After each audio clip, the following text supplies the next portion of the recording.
ഒരു 4 വോൾട്ടിൻ്റെ ചാർജർ 12 വോൾട്ടിൻ്റെ അഡാപ്റ്ററാക്കി മാറ്റാനുള്ള ഒരു ചെറിയ വഴിയാണ് ഞാൻ പറഞ്ഞുതരാൻ പോകുന്നത്. അതും വളരെ ചിലവ് കുറഞ്ഞ വഴി. ഇപ്പം നിങ്ങൾ കുറച്ച് പേര് ആലോചിക്കുന്നുണ്ടാവും, ഇപ്പോൾ ഈ 4 വോൾട്ട് ചാർജർ 12 വോൾട്ട് അഡാപ്റ്ററാക്കി മാറ്റിയിട്ട് എന്താ ഗുണമെന്ന്. ആ ഗുണം എന്തൊക്കെയാണെന്ന് ഞാൻ വഴിയെ പറഞ്ഞുതരാം. ഇപ്പോൾ നമുക്ക് മാറ്റാനായിട്ട് ആവശ്യമുള്ളത് ഒരു 4 വോൾട്ട് ചാർജറാണ്. അതും 500 മില്ലി ആംപ്സ് കറണ്ട് വരുന്നത്.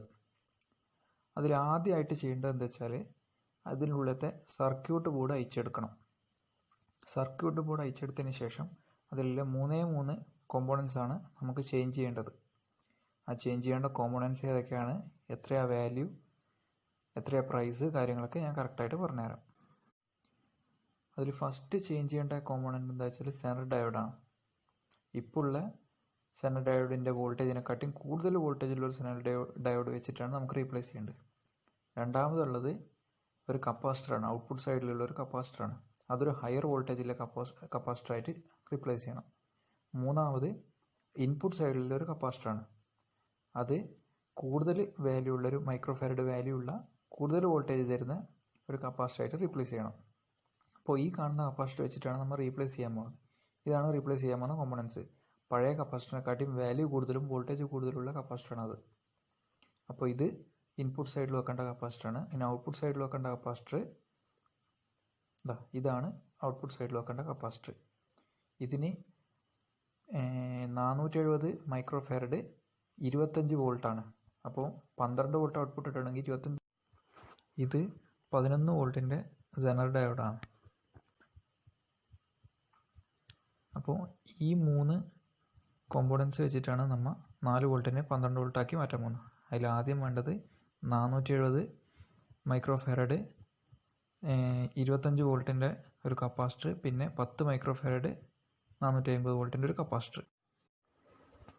അടുത്തതായിട്ട് ചെയ്യേണ്ടത് പഴയ കോമ്പണൻസ് റിമൂവ് ചെയ്ത് പുതിയ കോമ്പണൻസ് സോൾഡർ ചെയ്ത് വെക്കുക ഉള്ളതാണ്.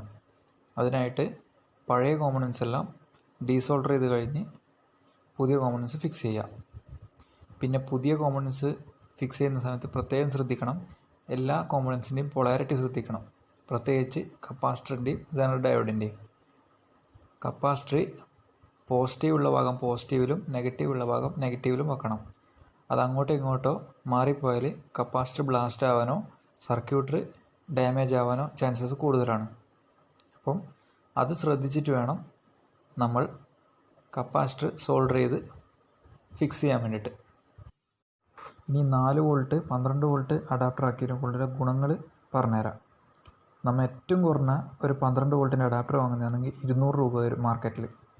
അതും മേക്കിനും അതിൻ്റെ ആംബിയർ റേറ്റിങ്ങിനനുസരിച്ച് കൂടി വരും. 200 മുതൽ 350 രൂപ വരെ അതിന് റേഞ്ച് തരാം. അപ്പോൾ നമ്മുടെ വീട്ടിലത്തെ DTH ബോക്സിൻ്റെ അഡാപ്റ്റർ 9 മുതൽ 12 വോൾട്ടായിരുന്നു. വൈഫൈ മോഡത്തിൻ്റെ 9 മുതൽ 12 വോൾട്ടായിരുന്നു.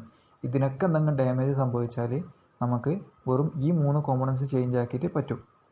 അപ്പോൾ ഈ 3 കോമ്പണൻസ് ചേഞ്ച് ആക്കാൻ ആകെ വരുന്ന വില വെച്ചാൽ 15 രൂപയാണ് ഈ 2 കപ്പാസിറ്ററിനും സെനർ ഡയോഡിനും. എല്ലാം ചെക്ക് ചെയ്ത് ഉറപ്പ് വരുത്തിയതിന് ശേഷം മുന്നേ അയച്ചു മാറ്റിയ സപ്ലൈ വയറുകളും ഔട്ട്പുട്ട് വയറുകളും തിരിച്ച് അതേപോലെ കണക്ട് ചെയ്യുക. അതായത് ഒരു ഫേസ്, ഒരു ന്യൂട്രൽ, പിന്നെ 12 വോൾട്ട് ഔട്ട്പുട്ട് എടുക്കാനുള്ള അഡാപ്റ്ററിൻ്റെ ഒരു വയറും അത് തിരിച്ച് പഴയ പോലെ തന്നെ കണക്ട് ചെയ്ത് ഇനി നമുക്ക് വോൾട്ടേജ് മൾട്ടിമീറ്ററിൽ ചെക്ക് ചെയ്ത് നോക്കാം. ഇപ്പോൾ മൾട്ടിമീറ്ററിൽ റെഡിയാണ്. മൾട്ടിമീറ്റർ ചെക്ക് ചെയ്ത് നോക്കാൻ പോവാണ്. അതിന് മൾട്ടിമീറ്ററിൻ്റെ ചുവന്ന പ്രോബ് പോസിറ്റീവിലും ബ്ലാക്ക് നെഗറ്റീവിലും വെക്കണം. ഇപ്പോൾ ഇതിൽ 1.28 വോൾട്ടേജാണ് കാണിക്കുന്നത്, അതായത് ഓഫ് കണ്ടീഷനിൽ. ഇനി സ്വിച്ച് ഓൺ ചെയ്തിട്ടില്ല എത്ര വോൾട്ടേജാണ് വരുന്നതെന്നുള്ളത് ചെക്ക് ചെയ്ത് നോക്കാം. 11.33, അതായത് 11 വോൾട്ടിൻ്റെ സെനർ ഡയോഡ് വെച്ചിട്ട് 11.33 വോൾട്ടേജ് കിട്ടി.